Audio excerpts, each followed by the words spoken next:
Hey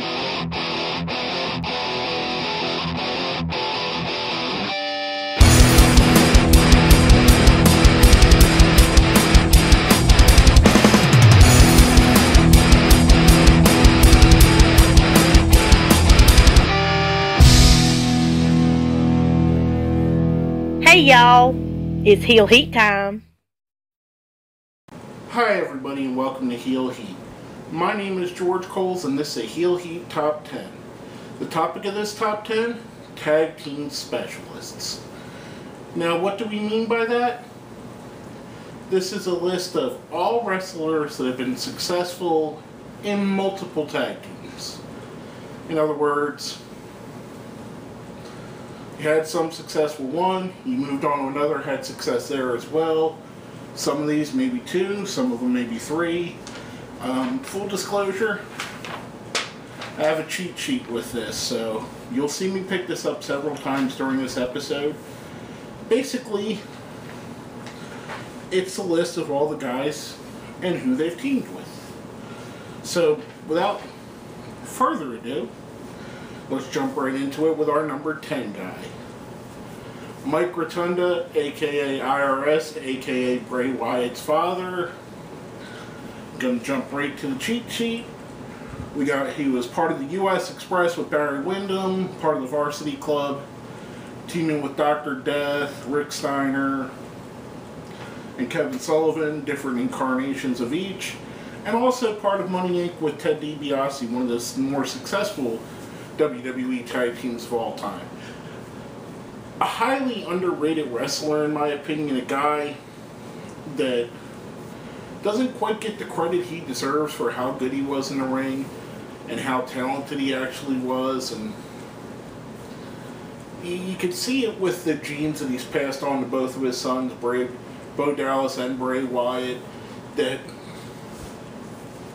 they both picked up some of the intangibles from him and how to control the ring and how to be a ring technician and how to just be a star.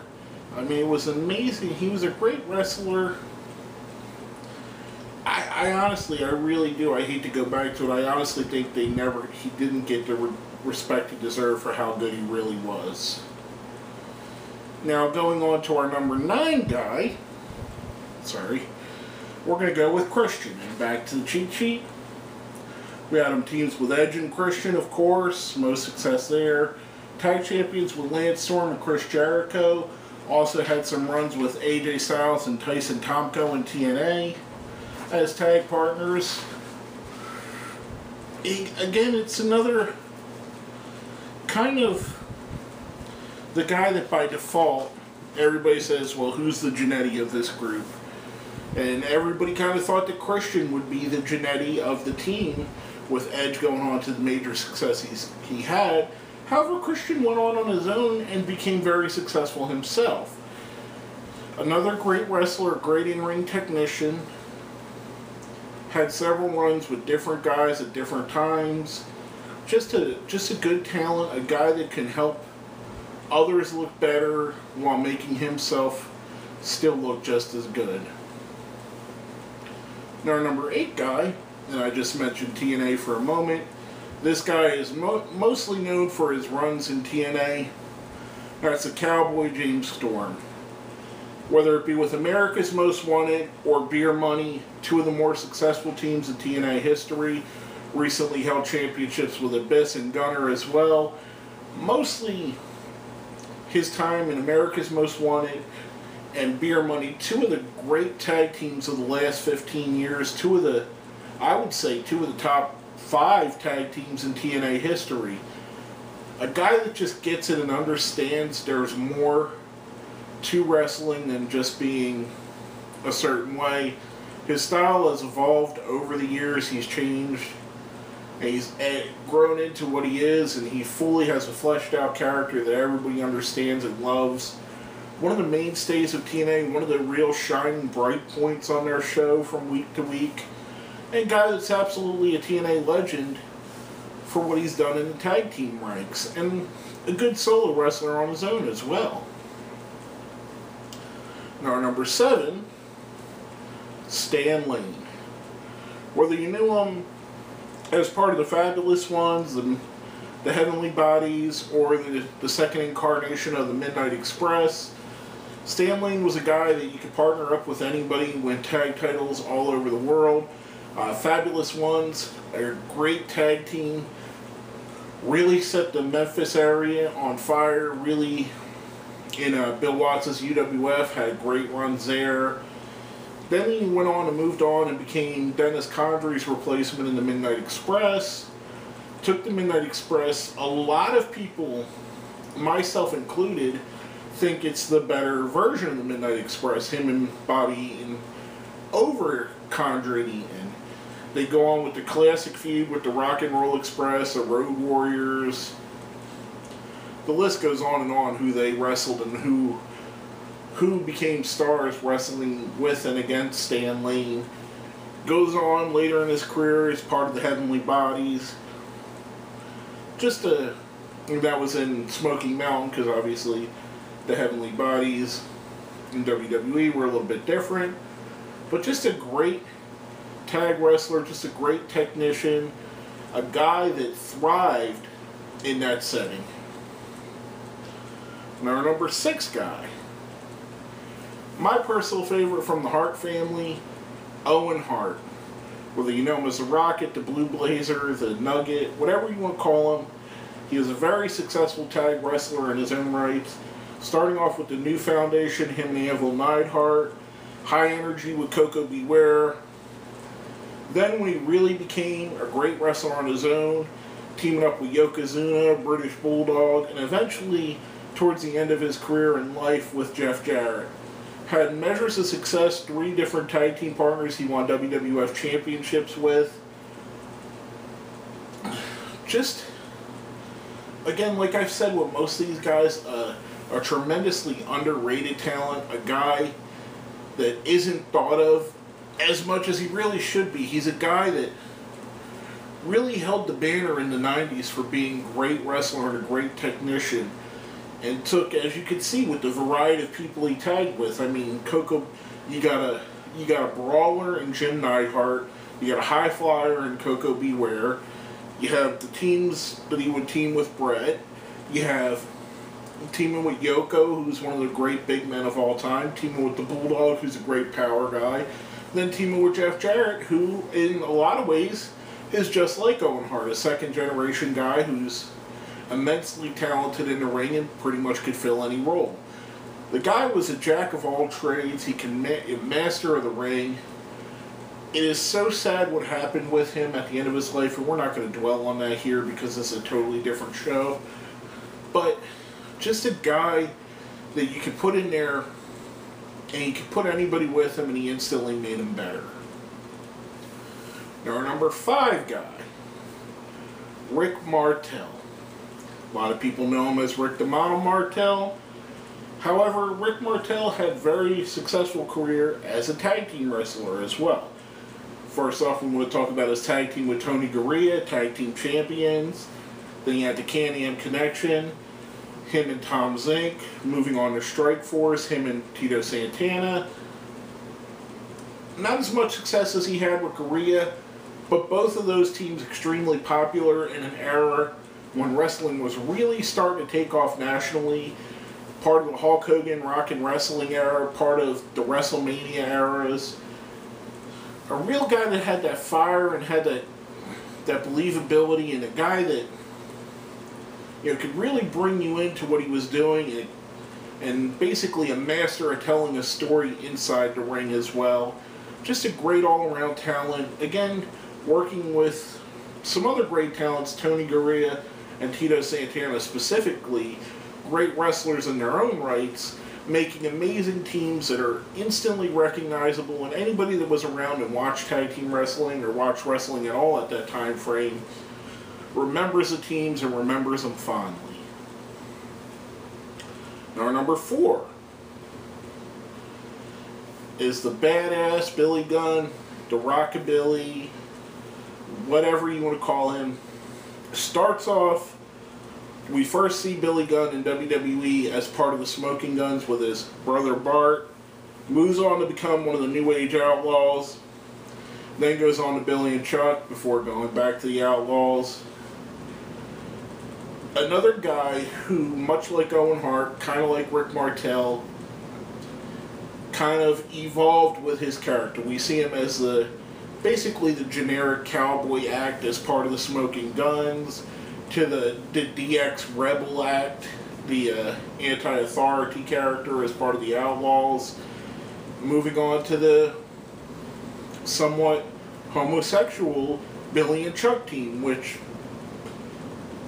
if you look at it back at it now, it's not politically correct for these times, but in those times, it was revolutionary that two characters that would be portrayed as gay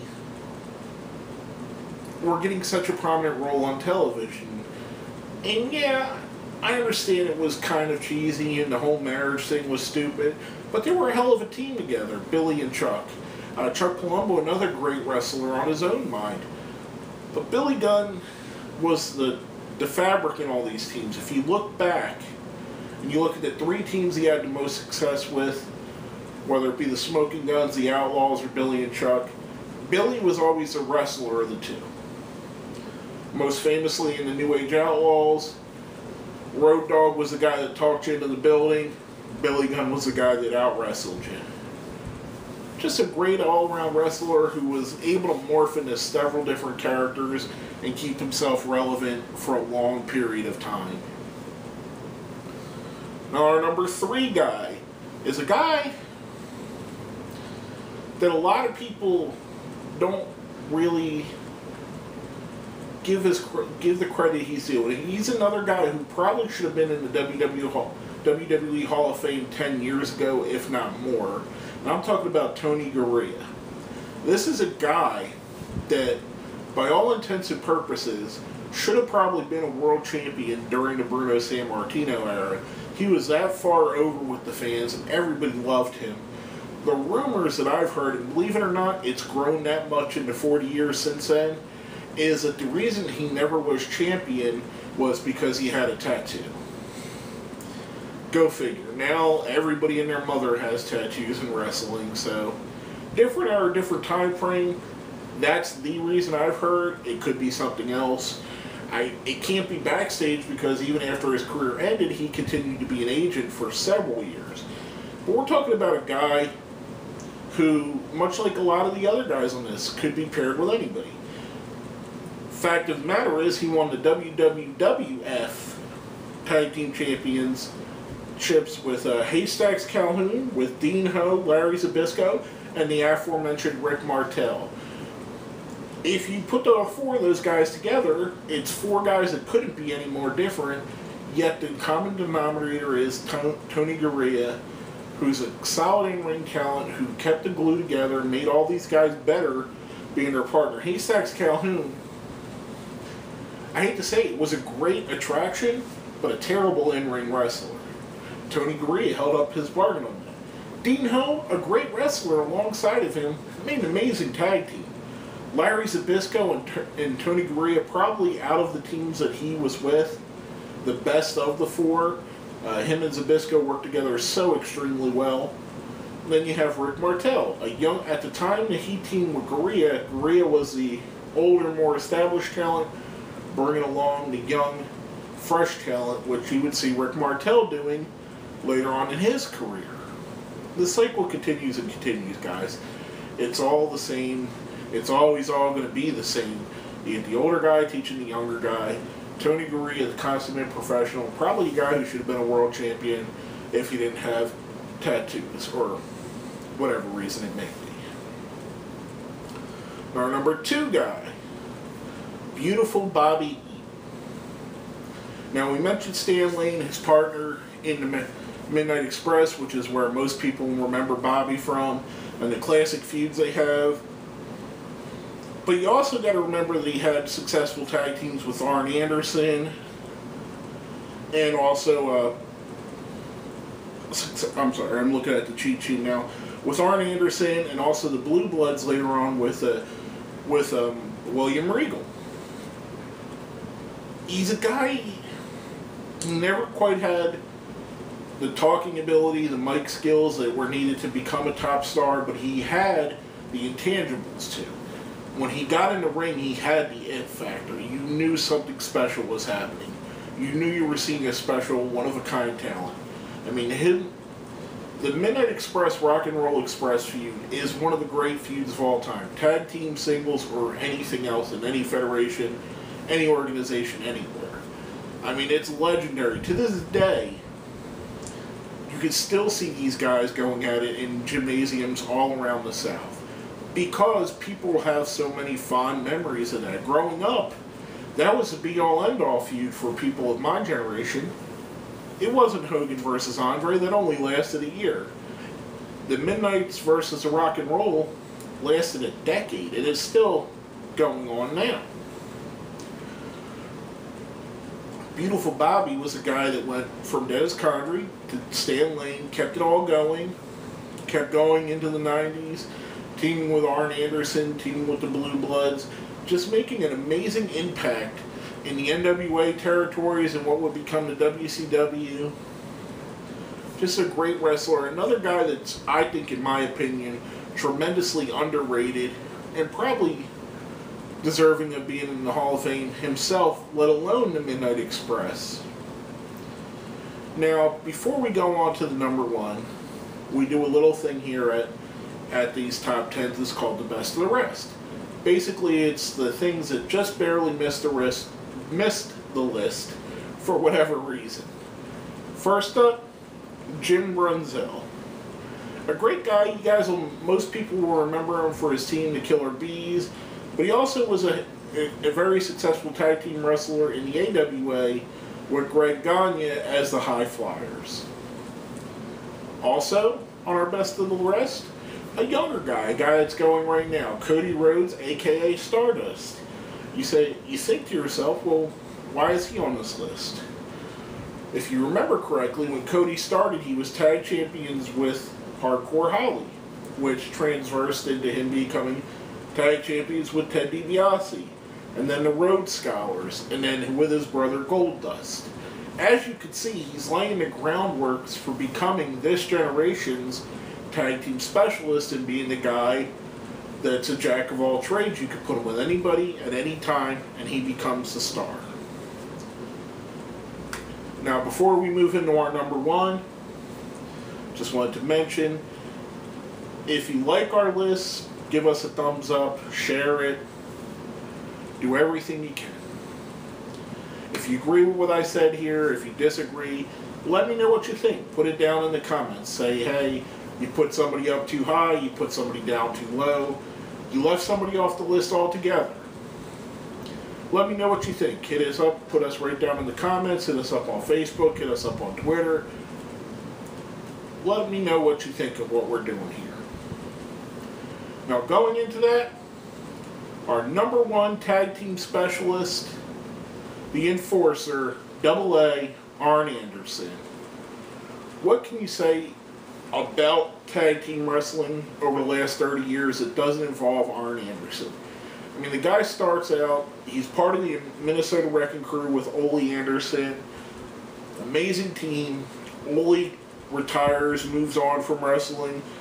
He transitions to be a team with Tully Blanchard, one of the great tag teams of all time. If you have not seen him and Tully work as either just Arn and Tully or as the Brainbusters in WWF, one of the truly great, most talented tag teams that I've ever seen in my life.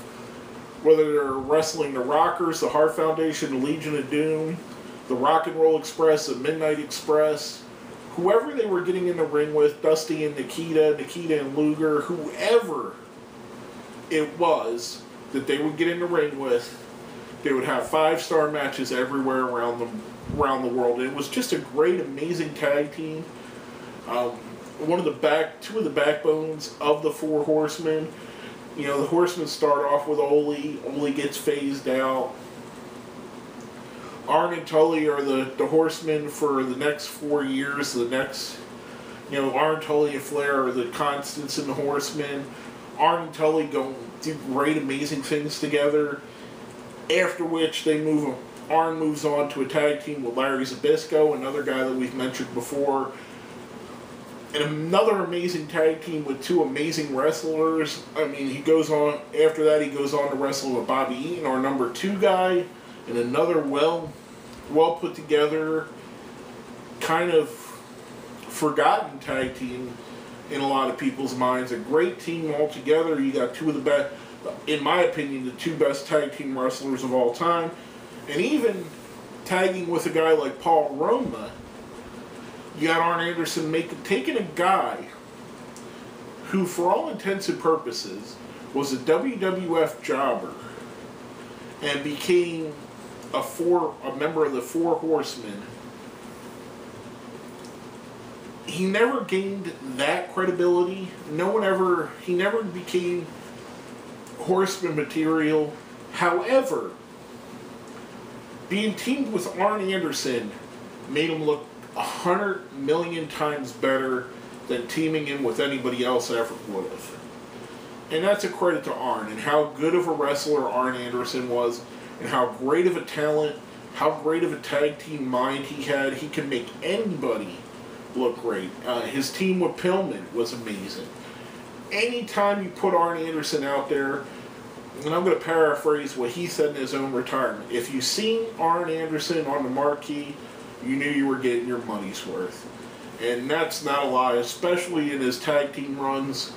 One of the great wrestlers of all time, one of the great tag team specialists of all time, the greatest tag team specialist of all time, in my opinion. But basically, that's all I have to say about that. My name is George Coles, and this has been a Heel Heat Top 10.